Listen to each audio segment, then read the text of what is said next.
நிறைய பட்டிமன்றங்கள் பேசுகிறவர்கள். அவங்க இப்ப அன்பை தற்காத்து பேசுகிறார்கள். வாங்க, வணக்கம். கொஞ்சம் நன்றி. பேரன்பிற்கும் பெரும் மதிப்பிற்கும் உரிய நடுவர் அவர்களுக்கும் சக பேச்சாளர் பெருமக்களுக்கும் பலத்த கரகோஷங்களின் வழி தங்கள் அன்பை வாரி வாரி வழங்கி எங்கள் அத்தனை பேரையும் மகிழ்ச்சிக்குள்ளாக்கி இருக்கும் பார்வையாளர்கள் அத்தனை பேருக்கும் என் பணிவான வணக்கம். நடுவர் அவர்களே, மனித குலத்தின் மகிழ்ச்சியை அறிவு தீர்மானிக்குது. அன்னைக்கு ஆதாம் முடிவு செஞ்சிருந்தானா மனித குலம்னு ஒன்று தோன்றி இருக்காது. ஏன்னா இவன் ஆப்பிள பறிக்க போறான், அறிவு சொல்லுடா வானா தொற்றாத அந்த ஆப்பிள்ல தான் அவனுக்கு ஆப்பிள் இருக்கு அப்படின்ட்டு. இருந்தாலும் பறிச்சான். ஏன்? அவனுக்கு அன்பின் மேல் நம்பிக்கை இருந்தது. அன்பு கூட எல்லாம் எதை வேணா சமாளிக்கலாம், எதை வேணா சாதிக்கலாம்னு துணிஞ்சு படிச்சா இன்னைக்கு மனித குலம்னு ஒன்று தோன்றியது. இவ்வளவு பேர் இப்படி ஒரு நிகழ்ச்சியை பார்க்க முடியுது. அங்க கெத்தா 3 பேர் உட்கார்ந்து அறிவுதான் பேசிட்டு இருக்காங்க. அடுத்து நீங்களும் இல்ல தம்பி அன்புதான் புரிய வைக்க போறீங்க. அப்ப இது எல்லாத்துக்கும் அடிப்படை காரணம் என்ன? அன்பு. எனக்கு என்னன்னா ஆனா படிக்காத ஆதாமுக்கு தெரிஞ்சது மெத்தப்படுத்த மீதார்கள் 3 பேருக்கு தெரியலங்கதான் ரொம்ப ஆச்சரியமா இருக்கு. நடுவர்களே, யாதும் ஊரே யாவரும் கேளுன்னு சொல்லி கொடுத்தது அன்பு.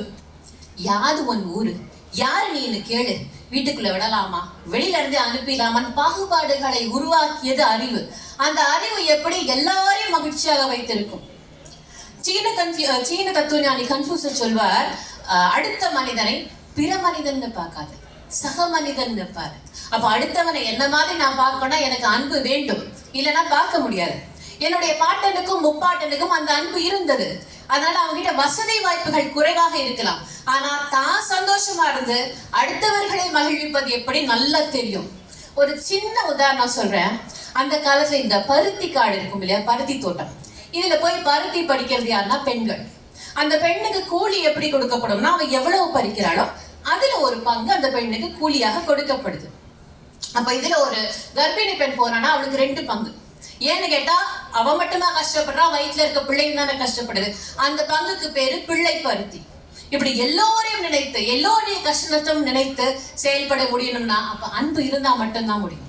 இன்னைக்கு நீங்க ஒரு கம்பெனில 20 வருடம் 25 வருடம் அசராம வேலை செய்யுங்க, வேலையை விட்டு தூக்குறதுக்கு ஒரு நொடி யோசிக்க மாட்டாங்க. நீ உன் லாபத்தை மட்டும் பாரு, அவன் எந்த எக்கேடு கெட்டு போனா உனக்கு என்ன அறிவு சொல்லி கொடுக்குது. மனசுல ஈரம் வறண்டு போன அப்புறம் நீங்க செவ்வாய்கிரகத்துல தண்ணியை கண்டுபிடிச்சு என்னத்தங்க பண்ண போறீங்க? அப்புறம் அகிலா சொன்னாங்க, அறிவை வைத்து தான் விமானம் கண்டுபிடித்தார்கள், மகிழ்ச்சியாக இருக்கும். விமானம் கண்டுபிடித்தார்கள், சீக்கிரம் போறோம், சந்தோஷமா இருக்குமா? அங்கதான் கேள்வி. பிளைட்ல ஏறி உட்கார்ந்து ஐ மாஸ்க போட்டுருவோம், எங்க பக்கத்துல இருக்கிற பார்த்தா சிரிச்சு தொலைக்கணுமா அப்படின்ட்டு. அப்புறம் இந்த சீட் இருக்கு பாருங்க, ஒரு சிம்மாசனங்கிற ஒரு எண்ணம் வந்துடும். இருக்கிற 2 மணி நேரத்துல முன்னாடி பண்றதுன்னா பின்னாடி பண்றதுன்னா அடுத்தவன் எக்கேடு கெட்டு போனாலும் எவ்வளவு தொந்தரவு இருந்தாலும் எனக்கு கவலை இல்லை. அநியாயத்துக்கு அந்த ஆம்ரெஸ்ட் இருக்கும் பாருங்க, 1 இன்ச்சுக்கு வச்சிருப்பான், இந்த பக்கம் கைய வச்சு பாரு வெட்டிடுற டாஸ்கல் அப்படிங்கிற ஒரு மனநிலையில தானே போறோம். ஒரு ஃபைட்டர் ஜெட்ல 3ஆம் உலக போருக்கு போற மாதிரியான ஒரு எண்ணம் தான் அந்த பயணம் கொடுப்பதை தவிர மகிழ்ச்சியை கொடுப்பது இல்லை.